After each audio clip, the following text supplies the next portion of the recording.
Julio loved chestnuts. They were their favorite nuts. He liked to eat them raw, roasted, cooked, candied or in syrup. In every possible way. In fact, if they let him, he would eat them at all hours.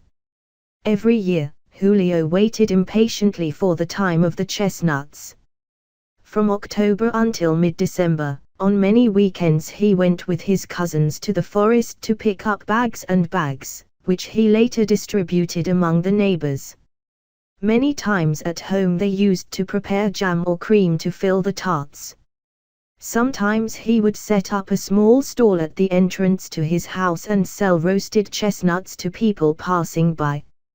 As he sold them very cheaply, almost everyone bought him, and then he had to go home to roast more. He loved spending the afternoons like that, enjoying the smell of chestnuts as he emerged from the oven and chatting with the people who stopped at his little street stall. One day, searching the interior of the forest for chestnuts, Julio found something very strange: a lot of hedgehogs, the outside of the chestnut, which is full of spikes.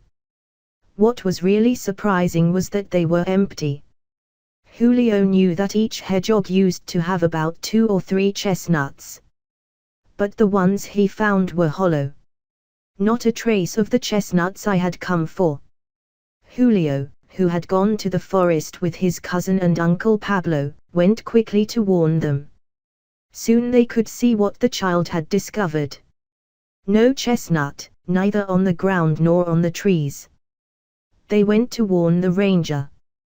They explained what was happening and asked him to help them. The mystery of the Castazelman told them that sometimes the squirrels carried many chestnuts, but in this case it was strange because there were none. He called the police because the forest was too big to travel alone. After 3 hours looking at each corner, they found the answer to the whole mystery. A new chestnut sweet factory had taken them all to increase production. They had started selling their candy in other countries and had to make many jars at the end of the day. In the end, the owners of the factory understood that they could not take all the chestnuts out of the forest because the people of the village wanted to take them too. They reached an agreement to distribute them. A fair agreement for all that Julio allowed him to return to eating chestnuts every autumn and to spend fun evenings in the forest picking them up.